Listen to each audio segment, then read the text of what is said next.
عن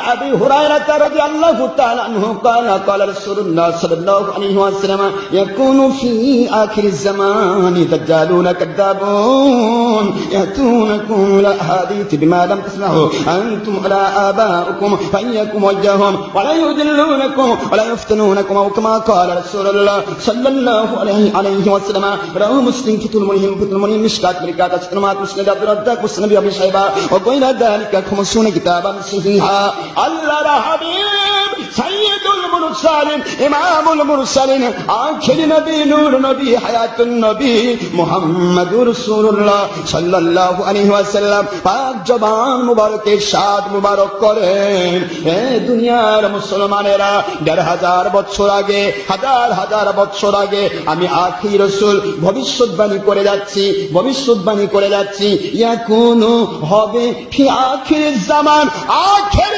জামানায় এক শ্রেণীর মানুষ বের হবে দাজ্জালুন কাযযাবুন দাজ্জাল কাযযাব নামে মিথ্যাবাদী নামে এক শ্রেণীর মৌলভী মুন্সি মুফতি মুহাদ্দিস ধর্মের লেবেলধারী বেঈমানেরা এরা বের হয়ে যাবে।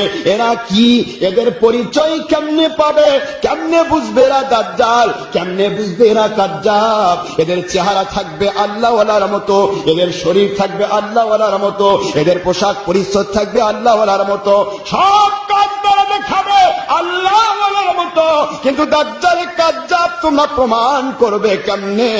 আল্লাহর হাবিব হুজুর পাক সাল্লাল্লাহু আলাইহি ওয়াসাল্লাম বলেন ইয়াতুনাকুম মিনাল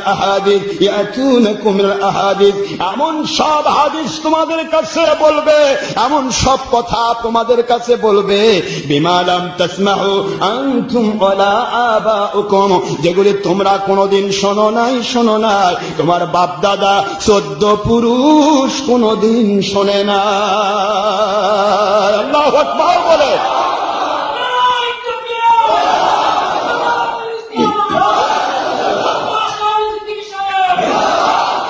দাজ্জাল কাযযাব চিনার জন্য চেহারা নয়, দাজ্জাল কাযযাব চেনার জন্য মৌলভী মুন্সি নয়, দাজ্জাল কাযযাব চিনার জন্য ওলি আউলিয়া দাবিদার নয়, দাজ্জাল কাযযাব চিনার জন্য যা ইচ্ছা তাই নয়।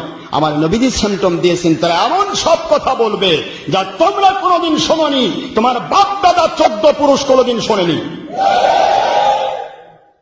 এই মানুষ যত বড় হাব্বা জুব্বালা হোক এরা দাজ্জাল, এ যতই টুপিওয়ালা দাড়িওয়ালা পাগড়িওয়ালা ওলি দাবিদার পিসাব দাবিদার আর বড় দল দাবিদার হোক না কেন, ধর্মের লেবেলধারী এরাই দাজ্জাল কাযযাব। হুজুর বলে দিলেন আপনি আমি কি কথা বুঝতেছেন না বুঝেন না? আপনি সারা জীবন কোনদিন শুনেছেন নবী মাটির মানুষ? আজকে হাব্বা জুব্বা পাগড়িওয়ালারা কয় নবী মাটির মানুষ। সারা জীবন কোনদিন শুনেছেন নবী আমাদের মতো? নবীজির পশম মোবারক কেন, নবীজির একজন সাহাবী রাদিয়াল্লাহু ওনার শরীরের উনি যে ঘোড়া নিয়ে যেতেন, ওই ঘোড়া নিয়ে যে নবীর দরবারে যেতেন, ওই দরবারে যাওয়ার সময় ঘোড়ার খুর দিয়ে যে ধুলিগুলি উড়ে যেত, ওই উড়ন্ত ধুলির সাথে শ্রেষ্ঠ ওমর ইবনে আব্দুল আজিজ আমিরুল হাদিস ফিল হাদিস বলা হয়, ওই ওমর ইবনে আব্দুল আজিজ যাকে বলা হয় শ্রেষ্ঠ খলিফা, তার পর্যন্ত তুলনা রাখা হয় না। আল্লাহু আকবার জোরে বলুন। সেখানে আজকে নবীকে কয় আমাদের মতো। নবীজির পেশাব পায়খানা মুবারক পাক, আর আমরা সকলেই অজু গোসল ছাড়া না পাক। কি করে নবীর সাথে তুলনা করো ও দের ব্যাটারি হুজুরেরা? ৭২ ফেরকার ধর্মের লেবেলধারী বেঈমানেরা, তোমাদের মনে কি একটু ভয়ও লাগে না? তোমাদের একটু কি কলিজাটা কাঁপে না?